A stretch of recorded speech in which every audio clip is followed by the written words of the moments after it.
Hey there, amplifiers. We are kicking off live. We've got a great presentation today. A guest, right? Less of a presentation, more of a discussion on superior communication strategies for making stronger connections. At the end of the day, it's not what you know, it's who you know. But it's not even just who you know, it's the relationships that you have, it's the connections that you make. And we're going to have guest Matthew Moseley dialing in here in just a moment, sharing his insights on the matter. And while he's getting tuned in, I just wanted to share, recently I was out in San Diego, California. It was great. I was out there for a certified partner training day with digital marketer and then attended traffic and conversion summit. And it just got me to remember just how important it is, not just to learn information, but to build relationships. Taking a moment to connect with others, understand what they're working on, and see how you might be able to provide value in their world, right? So following Zig Ziglar's advice, you can have anything in life you want if you'll just help other people get what they want. It's an important part of the process. And so just think for a moment, when's the last time that you've taken the time to identify your inner circle, right? And connect with some of the people in your inner circle and just tune in to see what they're up to. And not just tune in, but then take some sort of action to provide value, right? This is a great habit. And if you take anything from this, it's, if you help other people get what they want, you can get what you want. So I'm going to check in over here for a moment. And it looks like Matthew's in another screen. So this is interesting. It's the first time.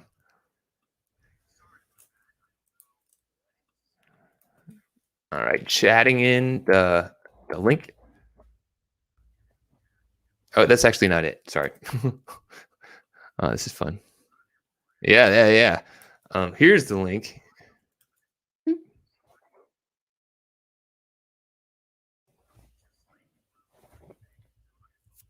No worries.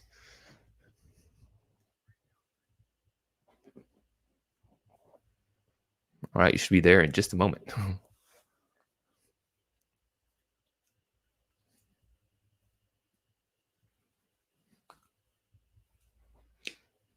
I'm looking for Mr. Matthew Moseley. I like your background of books. We've got some books. It'd be cool if we could do a virtual easy book trade, but apparently that's not been developed yet to easily just pass books from my bookshelf virtually to you. That would. All right, you're in. Say bye, Zoom. See ya, Zoom. Right on.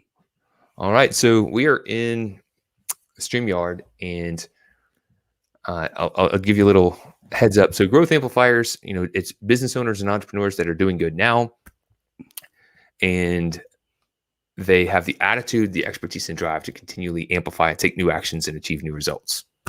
Right. So we started to do this live streaming thing.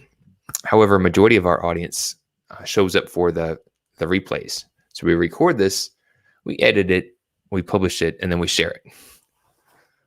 So I just ran into a time issue that I needed to launch it. Otherwise, it was going to cancel my setup. Yeah. So I went ahead and launched it. So we are ready to rock and roll. All right. Are you ready? I am ready, man. Cool deal. We're gonna have fun with it. I'm psyched to be on the growth amplifiers. So, so we are.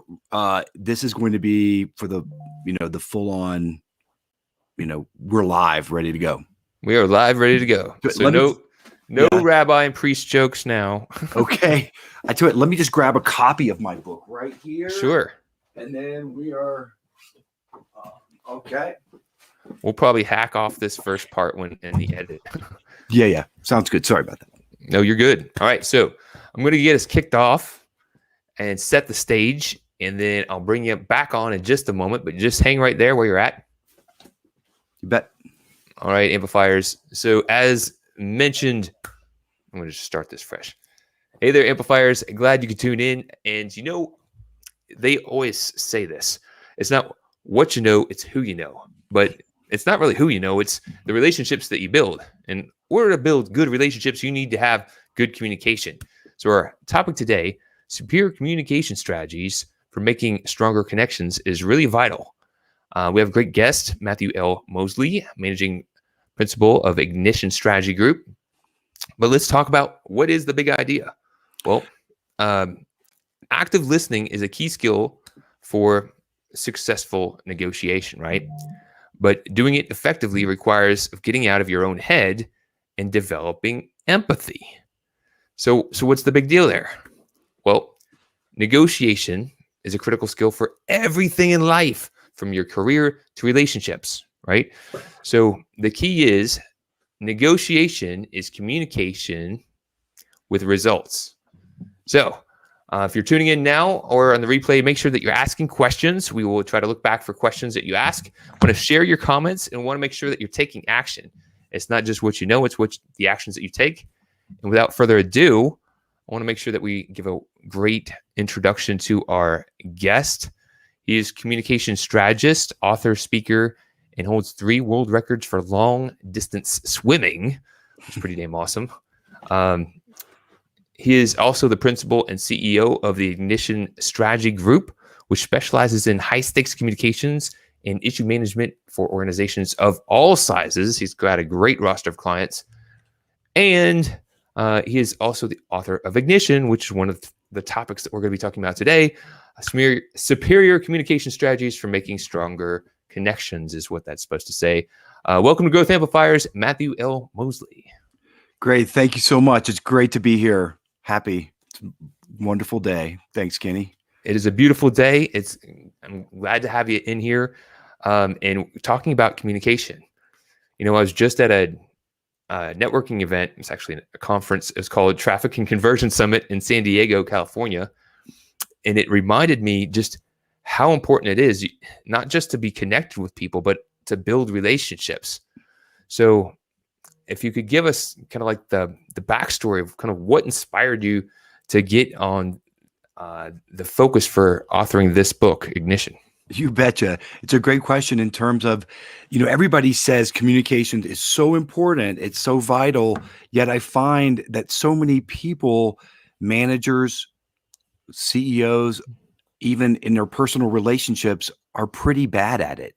And there's a big paradox here, a big irony in our times, is that we are so hyper connected and so able to communicate and touch and reach out and touch somebody that we can have conversations from Japan to Germany simultaneously, but yet people feel so alone and isolated.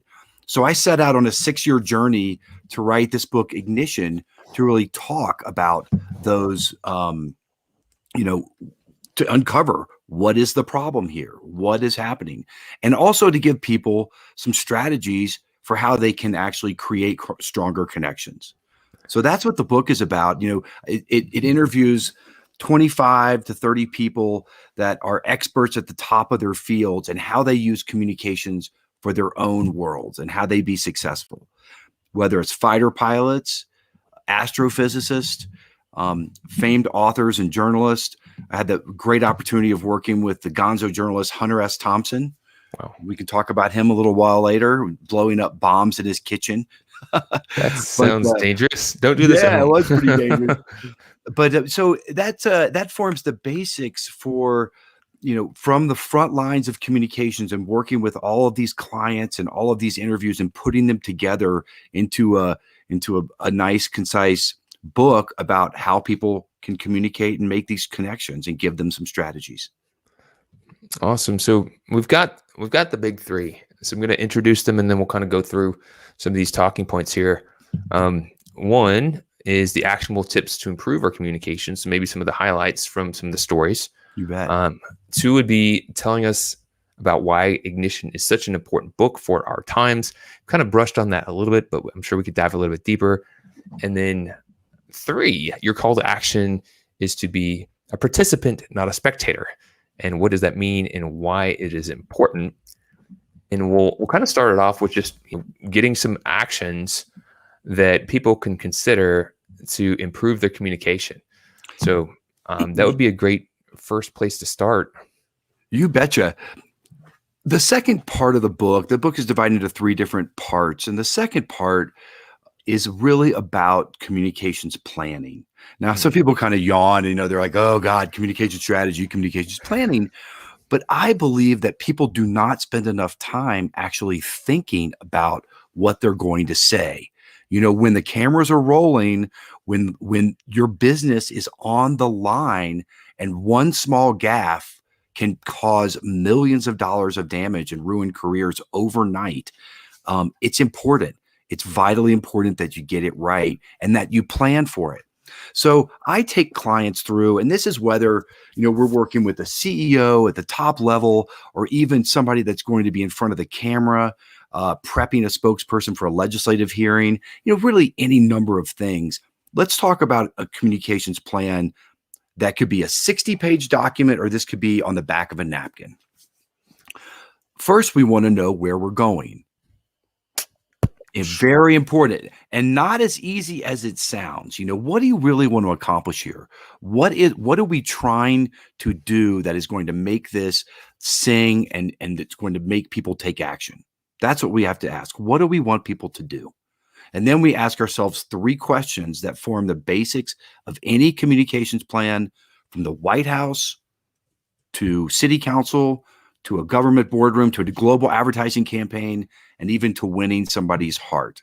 And that would be the questions. What are we saying? That's our messaging. That's our context. That's the crystallization of everything that's going to come after, and the call to action of what we want people to do. The second would be, who are we saying it to? What are our target audiences? This maybe seem really simple. With one client right now I'm working with, it's just one person. It's the governor. That's all we need to influence. Sometimes it's a little more amorphous. Sometimes it's we say everybody should read this book. Well, it's not for everybody. And then sometimes, talking to an audience, a real quick way to think about it is that sometimes, it's not me. It shouldn't be Matt that's talking, but maybe it's somebody else that's much better equipped to deliver your message, right? We call those third-party validators, and they're legitimizers about who you are and what you need to do. And the last piece, Kenny, which I love, and it's where I like to play, is tactics. This is the how you are going to say it. And there's the myriad of ways that we can do things. We can say things through a podcast or a press release. We can go out on the street corner and wave our arms around. We can send a text or a Facebook post. There's thousands of ways we can communicate. What is the best one that matches our intent and that's going to get the job done with the limited resources of time, money, and people, which is all we have? So if you're going to break that down, a communications plan, what are we saying? Who are we going to say it to, and how? And that's how we can move an issue. That's really powerful too. One of my mentors is a speaking trainer. Helps speakers, craft their messages. And one of his sayings is, winging it is not a strategy.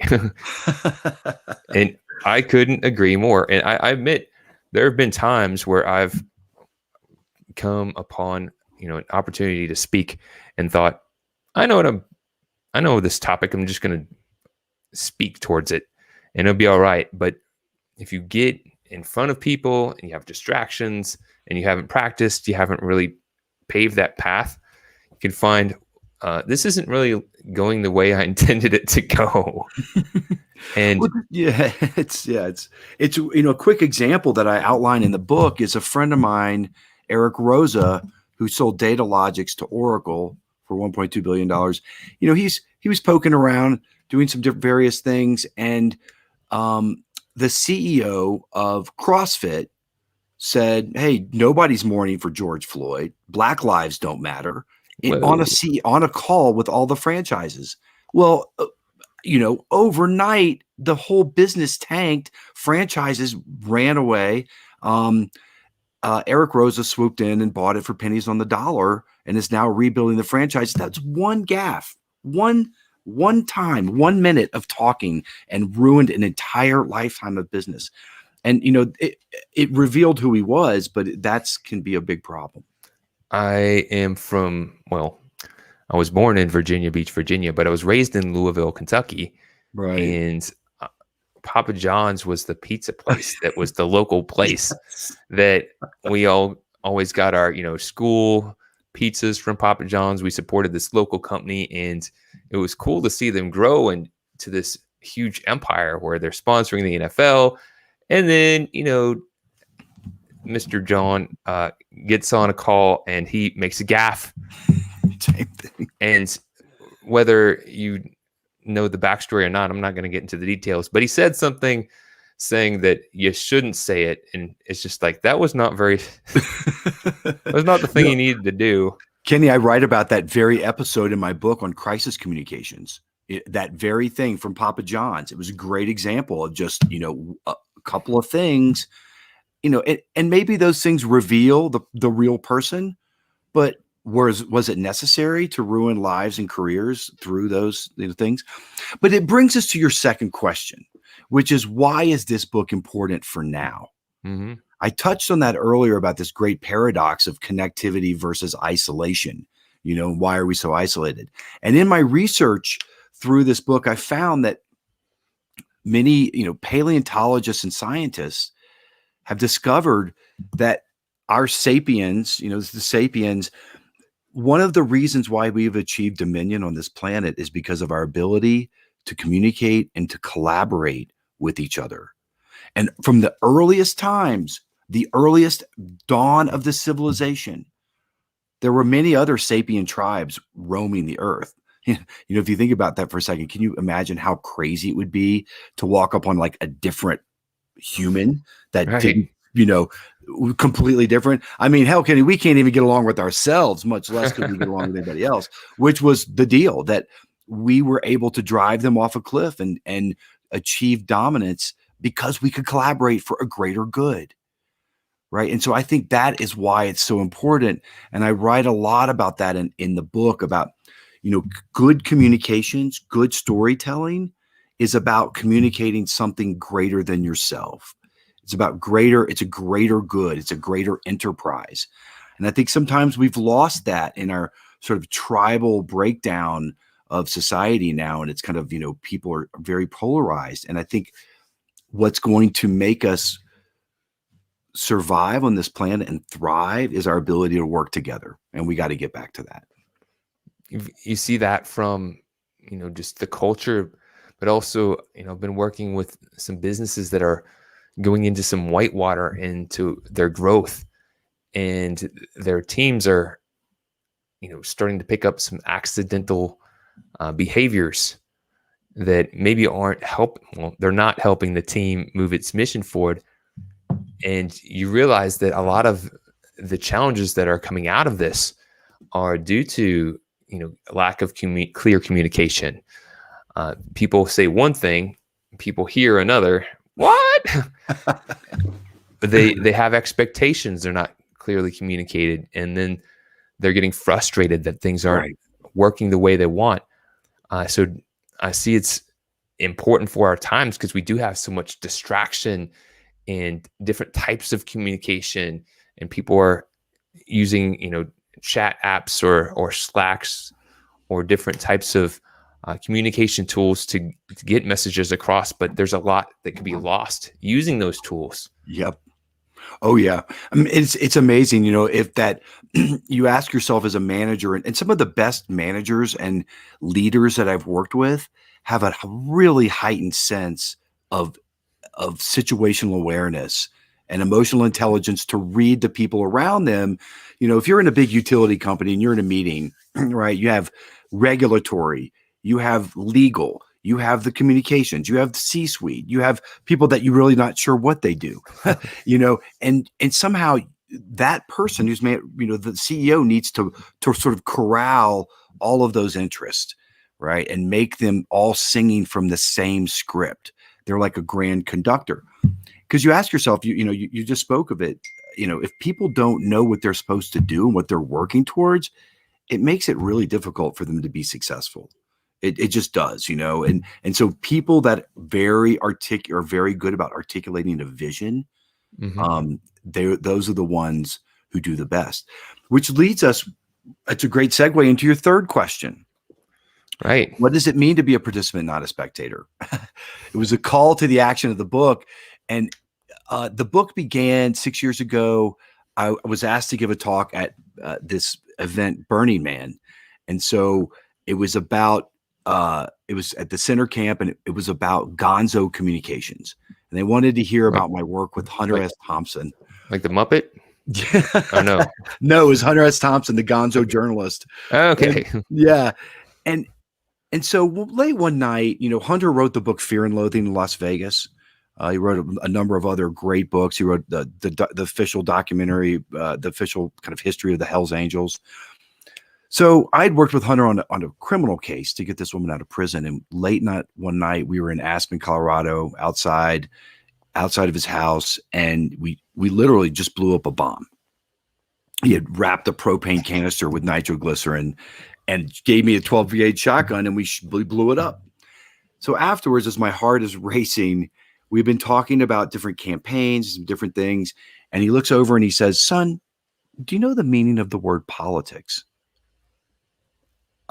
And I had worked at Rock the Vote. I had worked for the G7 summit for President Clinton. I had done all of these, political things, and I could not answer this basic question.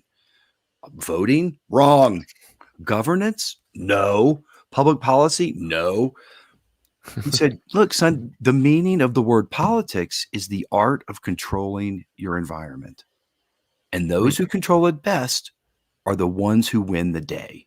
Those who are proactive, those who set the agenda are the ones who are the most successful." Right? If you're the ones like, "Hey, we're going to, put together this thing and we're going to be the first out on the market," it can be a very powerful place to be. Now, it's very vulnerable. People will attack you and criticize you, but you're the one that they're responding to. So make people react to you. Look no further than Tesla. Great example. And in business, there's a term of art called first mover advantage, where you're out there on the playing field first.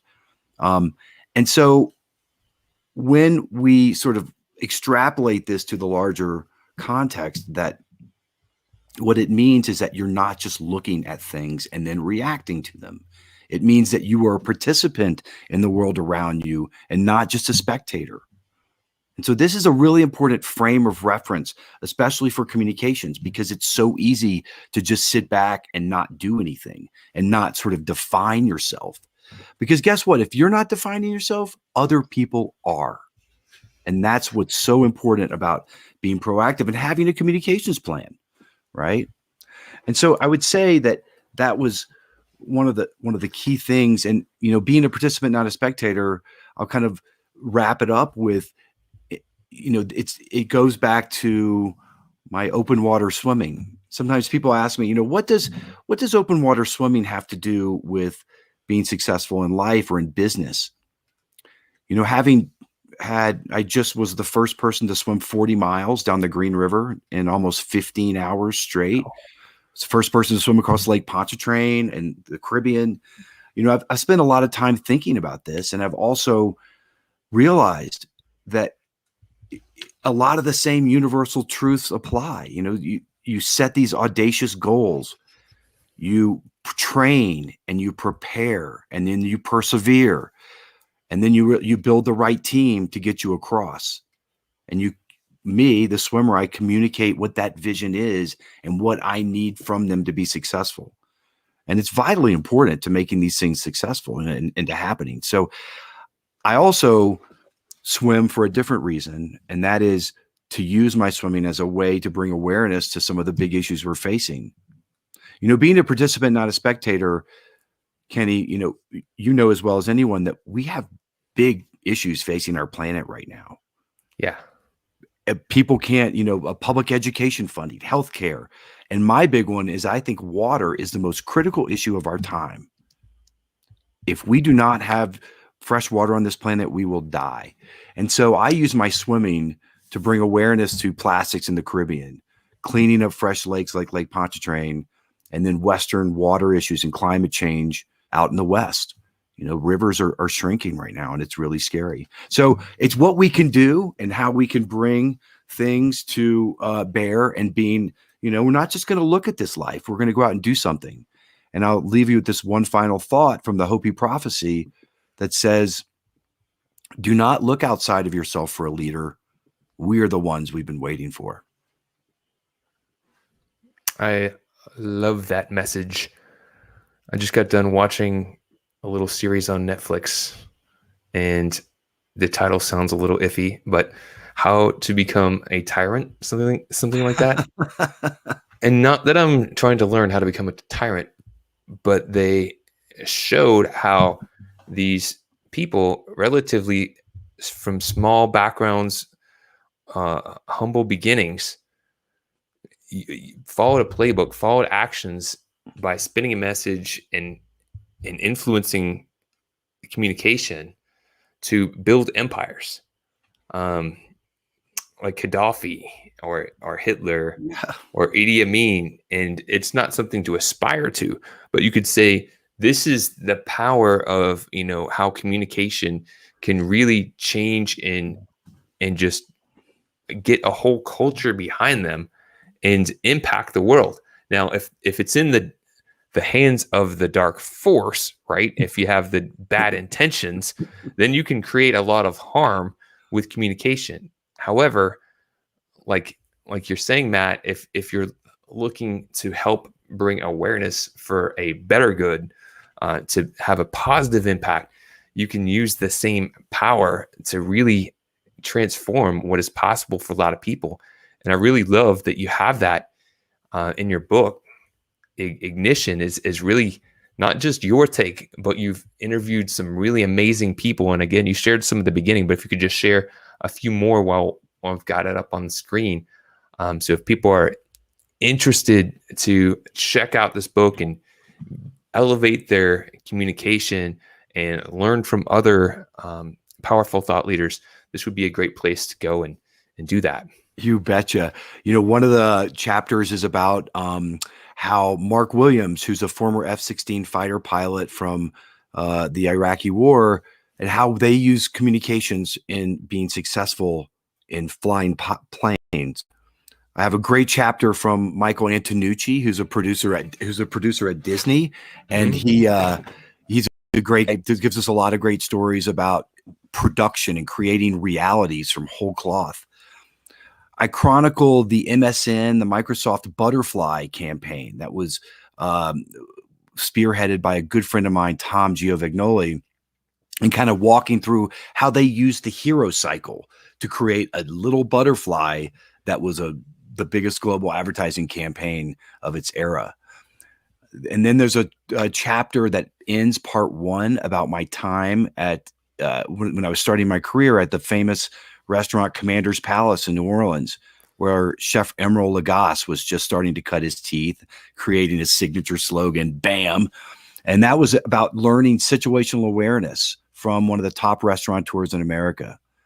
Then I got a great chapter on my time at Rock the Vote in Los Angeles, going around the country and registering young voters and using celebrities and musicians and rock stars. And, that was a lot of fun and to register to vote. But it was about the idea of using third-party validators and how we use other people to get people to do things. And that can be a very powerful tool. It's incredible, really. So many interesting stories. And I like the way you have taken interesting stories to share concepts and put it into a book that also can be actionable and you can improve. So it's personal development and entertainment, which is really powerful. Some stories from the front lines. I've been sliced, diced, baked, chunked, and fried. So I've got a few stories to share. No, that's great. I aspire to do that a bit more often. Is I can get caught up in the technical, the how-to, which is great. But I am a big fan of the story, right? And sharing the story, because it's a great way for people to take a lesson and to remember it and to see how it's applied. Yeah. Matt, you've had some awesome things to share with us, Growth Amplifiers. I'm excited to have had you join us, and my um, encouraging the people who are tuning in, check it out. Go to MatthewLMoseley.com. You can see more about his book, and you're getting just the tip of the iceberg of some great things that are featured in this book.